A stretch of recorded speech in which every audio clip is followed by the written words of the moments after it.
నమస్తే, welcome to Telugu రాజ్యం. నేను మీ రామ్.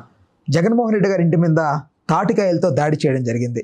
నిజంగానే మీరు వింటున్నది వాస్తవమే. నిజంగా తాటికాయలు విసిరేసి వెళ్ళడం జరిగింది దుండగులు. అయితే ఎక్స్ సీఎం గారి సెక్యూరిటీ పరంగా ప్రజెంట్ ఉన్నటువంటి కుటుంబ ప్రభుత్వం ఎలా వ్యవహరిస్తోంది అనే అంశం గురించి మనతో మాట్లాడడానికి ప్రముఖ పొలిటికల్ అనలిస్ట్ కేఎస్ ప్రసాద్ గారు ఉన్నారు. ఆయనతో చర్చిద్దాం. సార్ నమస్తే. నమస్తే సార్, జగన్మోహన్ రెడ్డి గారి అంటే ఆయన రేంజ్కి తాటికాయలు వేయడం ఏంటని నాకు ఇప్పటికీ అర్థం కావట్లేదు సార్. ఇప్పుడు మీకు దాడి చేసేదానికి ఒక చిన్న కోడికెత్తని మీరు చాలా హేళనగా తీసేసిన, లేకపోతే రాయితో కొట్టి చిన్న గులకరాయి పెద్ద దెబ్బ తగలేదు కాబట్టి అన్నది, నిన్న తాటికాయలు పడేసి తాటికాయలతో ఏమవుతుంది అని టీకా తాత్పర్యం కబుర్లు చెప్పారు అనుకోండి. ఏమవుతుంది అన్నదానికన్నా ఏమవుతుంది అనేదానికన్నా ఏం చేస్తున్నారు అన్నది గమనించండి. అంటే కంటిన్యూస్గా అతని మీద దాడి చేసే కార్యక్రమాలు ఆద్యంతో జరుగుతున్నాయి ఏదో విధంగా. సో జరుగుతున్నాయి అన్నదాన్ని గౌరవ న్యాయస్థానం పరిగణలోకి తీసుకుని సెక్యూరిటీ విషయంలో చాలా సీరియస్గా ఫుడ్ డౌన్ చేస్తుంది. బట్ ఇంటెన్షనల్గా ఏదో చేద్దామంటే ఏదో మాకు పోలీసుని తగ్గిద్దామనో, లేదా ఆయనకి ఎక్కడికైనా బయటికి వెళ్తున్నప్పుడు రోప్ పార్టీలు ఇవ్వకుండా ఏదో చేద్దాం అనుకున్నప్పుడు ఏమవుతుంది? మీ ఆనందం తాత్కాలికంగా దాన్ని జస్టిఫై చేసుకోవడానికి చేస్తున్న ఒక రాక్షస వికృత క్రీడ కింద దాన్ని అభివర్ణిస్తారు. ఇప్పుడు నిజంగా చెప్పాలంటే అతనికి సెక్యూరిటీ థ్రెట్ ఉంది, లేకపోతే జెడ్ ప్లస్ ఎవరు.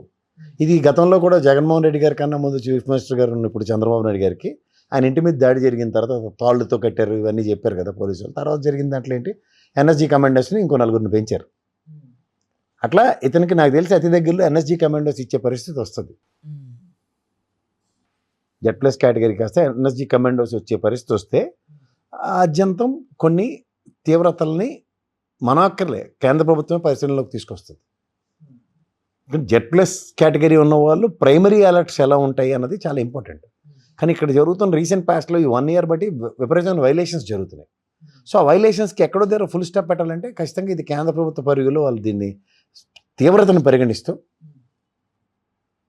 ఖచ్చితంగా, ఎందుకంటే గతంలో గడ్డి తగలబెట్టింది, నిన్న తాటికాయలు వేసింది, దాని ముందు ఆయనకి పొగిల్లో కానీ రాప్తాడులో కానీ హెలికాప్టర్ మీద దాడి చేసినంత పరిస్థితి ప్రజలు చేస్తున్నా పోలీసులు నియంత్రించడానికి నిస్సహాయ స్థితి.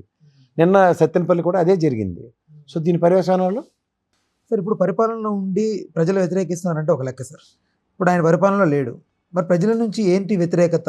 ఇది ఏంటి? ఎవరన్నా కావాలనే లేదన్నా వెనకుండి ప్రజల నుంచి వ్యతిరేకత అంటే మీకు తాటికాయలు వేసినాడు కనబడుతున్నాడు.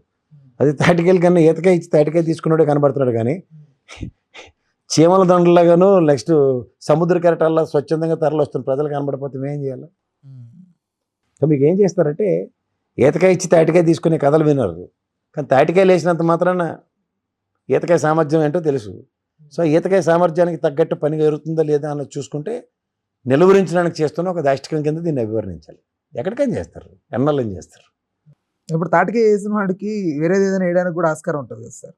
ఎందుకు ఉండదు? ఇప్పుడు నేను మీ ఇంటి ముందుకు వచ్చి చెత్త వేసాను, ఇవాళ రేపు పొద్దున రాయేసాను, ఎల్లుండి ఒక కర్రలు ఇచ్చి 2-4 అవతల నాడు వచ్చి నా బాంబే నేను గ్యారంటీ ఉందా? అదే సార్ నేను అంటుంది కూడా.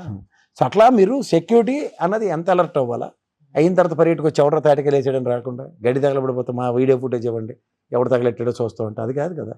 అంటే అంత అవసరం ఏమొచ్చింది సార్? ఇప్పుడు తాటికాయలు వేసి అంటే తాటికాయలు తినమని చెప్పేలాగా వేస్తాడా, లేకపోతే ఏ ఉద్దేశంతో వేస్తాడు? నీకేదో తాటికాయలు మీ ఇంట్లో తాటి మంజులు తీసుకొచ్చి నీ ఇంటి ముందు ఇసురుతానా, లేకపోతే అదే కదా నాకు అర్థం కాలేదు. ఇప్పుడు ఎంత ఫూలిష్ గా ఉంది ఇది, ఎంత చైల్డిష్ గా ఉంది ఇది. చైల్డిష్ గాను ఫుల్లిష్ గాను ఉన్నప్పుడే డిస్కషన్ వస్తుంది. తాటికాయలు తాటి మంజులు ఎవరో జగన్మోహన్ రెడ్డి కానీ పంపిస్తే సంచి చిరిగిపోయి పడిపోయిందనో ఇలా ఎక్స్ప్లెనేషన్స్ ఇస్తారు రేపు ఎల్లుండి దొరికిపోయిన తర్వాత. తాటికాయలు ఇస్తుండడం అనేది నాకు అసలు ఇప్పటికీ స్ట్రైక్. తాటికాయలు తీసుకెళ్దాం అనుకున్నాం సార్, దెబ్బేళ్ళని పడిపోయి మాకు భయం వేసింది సార్, పోలీసులు పరిగెట్టుకు వస్తారు పారిపోయి ఉంటారు, దొరికితే అది నమ్ముతారు. దాన్ని వీళ్ళు ఉన్నారు కదా రెడీగా కథల కింద అల్లేస్తారు దానికి. అది ఏం కాదండి, అతని మీద కంటిన్యూస్గా జరుగుతున్నాయి. మాజీ ముఖ్యమంత్రికి ఇవ్వాల్సిన బేసిక్ సెక్యూరిటీస్ ఏం చేస్తున్నారు, ఇవి రాబోయే రోజుల్లో ప్రశ్నలు ఉత్పన్నం అవుతాయి. అప్పుడు ఖచ్చితంగా గౌరవ న్యాయస్థానాలకు సమానం చెప్పే పరిస్థితిలో ఉంటుంది. ఒకవేళ ఇది ఏమన్నా వైసీపీ ఒక ఇంకో వేరే వేనా సెక్యూరిటీ పెంచుకోవడానికి ఏదన్నా స్వతహాగా చేయించి కావాలని అలా ఏదన్నా కాదండి. ఇప్పుడు అతనికి అంత అగత్యం వచ్చింది. ఇప్పుడు కళ్ళ ముందు మీరు బయటికి వెళ్తే స్వచ్ఛందంగా తరలి వస్తున్న ప్రజలు కనబడుతుంటే నాకు ఇంకొంచెం ఓవర్ యాక్షన్ చేయవలసిన అవసరం ఆయనకు ఉంటుంది. బయటికి వెళ్తేనే తలకాయ నొప్పులు తట్టుకోలేకుంటున్నప్పుడు మళ్ళీ ఇంటికి వచ్చి కొత్త తలకాయ నొప్పులు తెచ్చుకుంటాడు ఎవడన్నా. అంటే దీన్ని సిమిలర్ చేస్తారు కదా చాలా, ఇది మన కోడికత్తి కూడా సిమిలర్ ఉన్నట్టుగా చెప్తారు. ఎవరు ఈడే చెప్పి కథలు మనకెందుకు? అసలు ఎన్ఐఏ ఏం చెప్పిందో కోడికత్తి విషయంలో కనుక్కోండి ఒకసారి.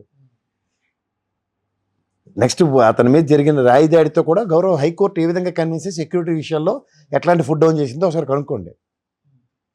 ఇది ఎక్కడ చర్చనీయాంశాలు కాకపోతే మనవాడి చేస్తుంది దాన్ని. జగన్మోహన్ రెడ్డి గారిని ఎక్కడ రెచ్చగొట్టే ట్రిగ్గర్ పాయింట్ ఇది ఇలాంటివి చేయడం వల్ల? రెచ్చగొడితే వాడు రెచ్చిపోవడానికి ఆయనేమి ఇది కాదు. ఆయన కూడా కృష్ణ గారి ఫేవరెట్. రెచ్చిపోతే చచ్చిపోతాం అనే విషయం ఆయనకి బాగా తెలుసు. కానీ రెచ్చగొట్టే ఉద్దేశం ఆ కాన్సెప్ట్ లేదంటే రెచ్చగొడతాడని ఒక ఫాల్స్ ఇల్యూజన్స్ అండ్ ఫాల్స్ నెరేటివ్స్తోనే వెళ్తూ ఉంటారు. ఆయన పర్సనల్ గా టార్గెట్ చేస్తున్నారు, ప్రొఫెషనల్ గా టార్గెట్ ఇప్పుడు ఆయన పేరేంటి సార్? జగన్మోహన్ రెడ్డి. రెడ్డిని తిరగండి, ఢీరా అంటాడు. ఢీ కొట్టడానికి సిద్ధంగా ఉంటాడు. మీకు అర్థమవుతుందా?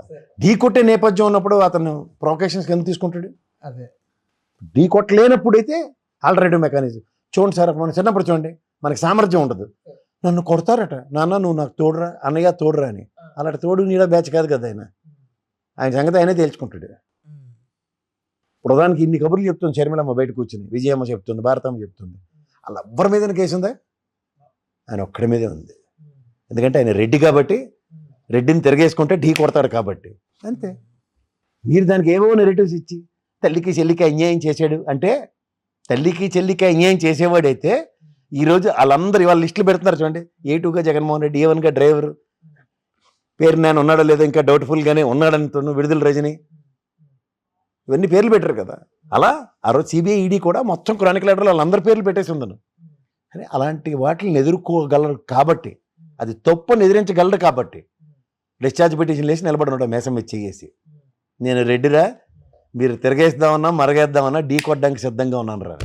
అలాంటి వాడికి మీరు తాటి ముంజులు వేసి తాటికాయలు వేసి అంటే ఈతకాయలు కొండల బల్లలు కొట్టి ఏడు చేస్తారు. ఆయన ఆయన ఆయన రేంజ్ ఏంటి మరి ఆయన ముందు? నేను ఒకటే చెప్తున్నాను సార్, రేంజ్ ఉన్నవాడు రేంజ్లోనే ఉన్నాడు. ఆ రేంజ్ తగ్గిద్దామని ప్రయత్నంలో రేంజ్ ఉన్నవాడితో ఢీ కొడితే బాగుంటుంది. రేంజ్ లేని వాళ్ళందరూ వెళ్ళి రేంజ్ ఉన్నవాడితో ఢీ కొడతామంటే సార్, ఇప్పుడు ఇదే ప్లేస్లో చంద్రబాబు నాయుడు గారు, పవన్ కళ్యాణ్ గారు ఉండుంటే, ఇదే సంఘటన జరుగుంటే దీన్ని ఎలా తిప్పేవాళ్ళు సార్ ఒకవేళ? సార్ నేను మళ్ళీ మీకు చెప్తున్నాను, వాళ్ళ గంగతో రాంబాబు సినిమాలో బ్రహ్మానందం గారిని కాదు, నేను అలాంటి మలుచులు కథలు ఉండవు. వీళ్ళ దగ్గర స్క్రిప్టెడ్ ప్రోగ్రామ్స్ ఉంటే డ్రైవ్ చేస్తారు, అదైతే బాగా తెలుసు.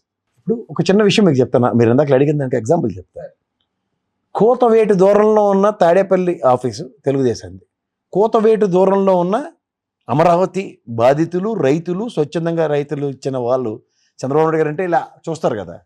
ఇదే జోగి రమేష్ వచ్చినప్పుడు కనీసం కరకట్ట మీద అడ్డగా ట్రాక్టర్లు పెడితే ఏడపోతారు జోగి రమేష్? తెలుగుదేశం ఆఫీస్ నుంచి అలా బ్రహ్మం చౌదరి ఒక్కడే పరిగెట్టుకొచ్చాడు, ఇటుకలేసి కొట్టాడు 2 కార్లకి.